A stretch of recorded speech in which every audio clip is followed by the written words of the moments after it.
അല്ല ഞാൻ പറഞ്ഞത് ഇപ്പം സിദ്ധാർത്ഥ് പറയുന്ന ഒരു ചെറുപ്പക്കാരന് ഇത്ര ക്രൂരമായി കൊലക്ക് കൊടുത്തിട്ട് അതിലെ അറസ്റ്റും നടപടികളൊക്കെ എത്ര ദിവസം കഴിഞ്ഞിട്ടാണ് ഉണ്ടായത് നിങ്ങൾ കണ്ടതാണ്.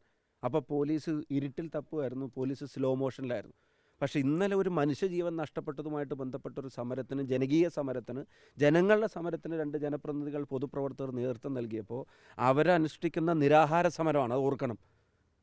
അവരും പിന്നെ ജലപീരങ്കിയുടെ മുമ്പിൽ പോയി നിൽക്കുന്ന സമരമോ ലാത്തിചാർജിന് മുമ്പിൽ പോയി നിൽക്കുന്ന സമരമല്ല, നിരാഹാര സമരം അനുഷ്ഠിക്കുന്ന പന്തലിൽ കയറിയും അതിൻ്റെ പരിസരത്തുനിന്നും ആളുകളെ ബലം പിടിച്ച് അറസ്റ്റ് ചെയ്ത് കൊണ്ടുപോകേണ്ട ഒരു സാഹചര്യമില്ല.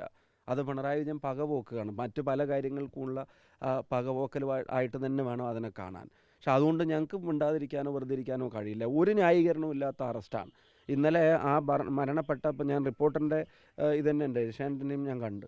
അതിനകത്ത് അവർ കൃത്യമായിട്ട് ആ ഭർത്താവ് പറയുന്നുണ്ട് ഞങ്ങളോട് സംസാരിച്ചിട്ടാണെന്ന്, മകൻ പറയുന്നുണ്ട് ഞങ്ങളോട് സംസാരിച്ചിട്ടാണെന്ന്. അവർക്ക് അവരുടെ ജീവൻ നഷ്ടപ്പെട്ടുമ്പോൾ അവർക്ക് പ്രതികരിക്കാനുള്ള അവകാശമില്ലേ, പ്രതിഷേധിക്കാനുള്ള അവകാശമില്ലേ? ആ അല്ല ഞാൻ പറഞ്ഞു, സർക്കാർ ഇതിനെല്ലാത്തിനും ഒരു പകപോക്കാനുള്ള ചാൻസ് ആയിട്ട് കാണുക. ഇനി പോലീസിൻ്റെ എഫിഷ്യൻസിയെ സംബന്ധിച്ചാണെങ്കിൽ ഈ സിദ്ധാർത്ഥ് മരണപ്പെട്ട് ഈ വിവാദമാവുന്നതിന് മുമ്പ് നമ്മൾ ആരെങ്കിലും അറിഞ്ഞോ? ഈ പോസ്റ്റ്മോർട്ടം റിപ്പോർട്ടിൽ ഇത്രയും വലിയ പരിക്കുകൾ ആ കുട്ടിയുടെ മുഖത്ത് പറ്റി, ദേഹത്ത് പറ്റി, ശരീരത്തിൽ പറ്റി എന്നുള്ളതൊക്കെ അറിഞ്ഞിട്ടും പോലീസ് ഒരു നടപടി എടുത്തോ? നമ്മളാരെങ്കിലും അറിഞ്ഞോ? എന്നിട്ട് ഇത് വിവാദമായപ്പോഴേ പിന്നല്ലേ ഈ കാര്യങ്ങളൊക്കെ അറിഞ്ഞത്. അപ്പോൾ പോലീസിൻ്റെ ഈ ഒരു ക്യൂരിയോസിറ്റിയും പോലീസിൻ്റെ അമിത വേഗമൊന്നും കണ്ടില്ല. നേരെ മറിച്ച് ഓപ്പോസിഷൻ ആൾക്കാർ ജനങ്ങളുടെ പ്രശ്നങ്ങളിൽ ഇടപെടുമ്പോൾ അതിന് മറ്റു പലതിൻ്റെയും പക വീട്ടാൻ ശ്രമിക്കുകയാണ്. മുഖ്യമന്ത്രിയുടെ നേരിട്ടുള്ള ഡയറക്ഷനാണ്. ഒരു നിരാഹാര സമരത്തിൻ്റെ ഇടയ്ക്ക് കൊണ്ടുവന്നൊരു ജനപ്രതിനിധി അറസ്റ്റ് ചെയ്തുകൊണ്ട്, അതുകൊണ്ടാണല്ലോ കോടതി രാത്രി 2 മണിക്ക് തന്നെ ജാമ്യം കൊടുത്ത് വിട്ടയക്കാൻ നോക്കി. കിട്ടിയ ഗ്യാപ്പിൽ രാത്രി കൊണ്ടുപോകുന്നത് ഒരു ദിവസമെങ്കിലും തുറങ്കലിലടച്ച് കോടതി പരിഗണിക്കുന്നവരെയെങ്കിലും ഇതിൻ്റെ ഉള്ളിൽ തള്ളാമെന്ന് വിചാരിച്ചിട്ടാണ്. അത് വ്യക്തിവൈരാഗ്യം കൂടിയാണ്. അതിൻ്റെ കാരണവും കാര്യവും എന്താണെന്നുള്ളത് നമുക്കറിയാം. അപ്പോൾ അത് ഒരിക്കലും അംഗീകരിക്കാൻ കഴിയില്ല. ഇത് ആളുകളുടെ അവസ്ഥ വല്ലാത്ത കഷ്ടമാണ്. ഇപ്പം ഇവിടെ നാട്ടിൽ കയ്യേറ്റം ചെയ്തു, അതുപോലെ മോശം വാക്കുകൾ ഉപയോഗിച്ച് അഭിസംബോധന ചെയ്തു, ഇങ്ങനത്തെ കാര്യങ്ങളും കൂടെ വരുന്നു. അവിടെ കണ്ടിന്യൂസ് ആയിട്ട് ഇപ്പോൾ കയ്യേറ്റത്തിൻ്റെ നടപടിയാണെങ്കിൽ ഞാനൊരു പരാതി കൊടുത്തിട്ടുണ്ടല്ലോ കളമശ്ശേരി സ്റ്റേഷനിൽ. നിങ്ങളെല്ലാവരും കൊടുത്ത ദൃശ്യങ്ങളല്ലേ? പ്രവർത്തകരെ ആശുപത്രിയിലേക്ക് കൊണ്ടുപോകുന്നില്ല എന്ന് അറിഞ്ഞിട്ട് അവരെ ആശുപത്രി കൊണ്ടുപോകുമെന്ന് പറയാൻ വേണ്ടി ചെന്നതാണ്. ഞങ്ങളുടെ നെഞ്ചത്തേക്കും പിന്നെ കയ്യൂക്കും കൊണ്ട് പോലീസുകാർ വന്നിട്ട് ഞാൻ രേഖാമൂലം പരാതി കൊടുത്തിട്ടുണ്ടല്ലോ, ഒരു നടപടി ഉണ്ടായിട്ടില്ലല്ലോ. വാളയാർ വിഷുവിൻ്റെ പേര് സെക്രട്ടേറിയറ്റിൽ സമരം കടന്നപ്പോൾ എൻ്റെ തല തല്ലി പൊളിച്ച് 2 സ്റ്റിച്ച് ഇവിടെ വന്നിട്ടുണ്ട്. ഞാൻ പരാതി കൊടുത്തിട്ടുണ്ടല്ലോ, ഒരു നടപടി ഉണ്ടാവുന്നില്ലല്ലോ. എന്താ നടപടി എടുക്കാത്ത?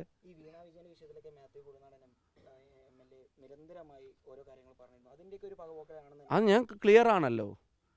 നാട്ടിലെ ആൾക്കാർക്ക് ശമ്പളം കിട്ടുന്നില്ല, മാസപ്പടി കിട്ടേണ്ടവർക്ക് അത് കിട്ടും, ശമ്പളം കിട്ടേണ്ടവർക്ക് അത് കിട്ടുന്നില്ല. ചോദ്യം ചെയ്യണ്ടേ?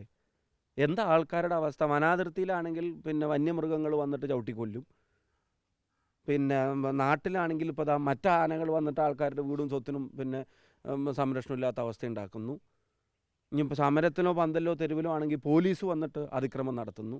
കുട്ടികളെ വല്ല പഠിക്കാൻ ഹോസ്റ്റലിലേക്ക് വിട്ട SFIക്കാരും വന്നിട്ട് പിന്നെ അവരെ പിന്നെ കൊല കൊടുക്കുന്ന സാഹചര്യം ഉണ്ടാക്കുന്നു. എല്ലാ അർത്ഥത്തിലും മാസം ചരിത്രത്തിലാദ്യമായിട്ട് ശമ്പളവും മുടങ്ങിയിരിക്കുകയാണ്, പെൻഷനും മുടങ്ങിയിരിക്കുന്നു. അപ്പോൾ അഡ്മിനിസ്ട്രേഷൻ എന്ന് പറഞ്ഞാൽ എന്താ? മരപ്പട്ടി മൂത്രമൊഴിക്കുന്ന തടയിൽ മാത്രമാണോ അഡ്മിനിസ്ട്രേഷൻ്റെ ഉത്തരവാദിത്വം? ജനങ്ങളുടെ കാര്യങ്ങൾ ഏറ്റെടുക്കേണ്ടത്. സ്വാഭാവികമായിട്ടും സമരങ്ങൾ ഉണ്ടാവില്ലേ? ഇപ്പോൾ രാഹുൽ മാങ്കൂട്ടത്തിലും രവി മേത്തറോ അലോഷ്യസ് സേവർ ഉൾപ്പെടെയുള്ള ആൾക്കാർ തിരുവനന്തപുരത്ത് സമരം കിടക്കുക എന്തിനാ? ആ ഡീൻ ഉൾപ്പെടെയുള്ള ആളുകളുടെ പ്രതികരണം നിങ്ങളെല്ലാവരും കണ്ടതല്ലേ? എന്തെങ്കിലും ഒരു മാനസിക പ്രയാസമെങ്കിലും ഒരു കുട്ടിയുടെ ജീവൻ നഷ്ടപ്പെട്ടതിൽ സ്റ്റുഡൻസ് ഡീൻ എന്ന പദവി വഹിക്കുന്ന ഒരാളുടെ നാവിലോ വാക്കിലോ മനസ്സിലോ നിങ്ങൾ കണ്ടോ? ധിക്കാരപരമായിട്ടാണ് മറുപടി പറയുന്നത്. അവർക്കെതിരെ നടപടി എടുക്കുന്നതൊക്കെ പറയും, ഇതുവരെ എടുത്തിട്ടുണ്ടോ? എന്തൊരു മെല്ലപ്പോക്ക! ഒരു കുട്ടിയുടെ ജീവൻ കളയാൻ കാരണക്കാരനായി അല്ലെങ്കിൽ അതിൽ പാളിച്ചകൾ പറ്റിയ ഒരാളെ മാറ്റി നിർത്താൻ പോലും ഇത്രയും സമയം എടുക്കുമ്പോഴാണ് ഒരാളുടെ ജീവൻ നഷ്ടപ്പെട്ടതിൽ ഒരു ജനാധിപത്യ സമരം നടത്തിക്കൊണ്ടിരുന്ന ആളുകളെ പന്തലിൽ കയറിയും ചാടിക്കുന്നിടത്തൊക്കെ വളഞ്ഞിട്ട് പിടിച്ച് രാത്രി 12:30 മണിക്ക് ധൃതി കൂട്ടി വൃത്തികെട്ട ഒരു തിടുക്കം കാണിച്ചിട്ട് ഇവർ അറസ്റ്റ് ചെയ്ത് കൊണ്ടുവന്നത്. അത് പൊളിറ്റിക്കൽ വെൻഡേറ്റയാണ്. രാഷ്ട്രീയവും വ്യക്തിപരമായിട്ടുള്ള വൈരാഗ്യം തീർക്കാൻ ശ്രമിക്കുകയാണ്. അതിൻ്റെ മുമ്പിൽ മുട്ടുമടക്കില്ല. ഇതൊക്കെ ചെയ്ത് ശീലിപ്പിക്കുന്ന ഒരാളെ നമ്മൾ മേലെ കണ്ടിട്ടുണ്ട്. അത് ഒഴിവാക്കാൻ വേണ്ടി രാജ്യത്തെ ജനാധിപത്യ ശക്തികൾ ഒരുമിക്കുകയും സംഘടിക്കുകയും ചെയ്തുകൊണ്ടിരിക്കുമ്പോഴാണ് അതിനൊത്ത പിന്തുണ കൊടുത്തിട്ട് ഞാനും ആ പാതയിൽ തന്നെയാണെന്ന് പ്രഖ്യാപിച്ചിട്ട് ഇവിടെ ഇതുപോലത്തെ നടപടികളുമായിട്ട് മുഖ്യമന്ത്രി മുന്നോട്ട് പോകുന്നത്. ഞങ്ങൾ രണ്ടിനെയും ചെറുക്കും. ഒരു സംശയം അക്കാര്യത്തിന് വേണ്ട.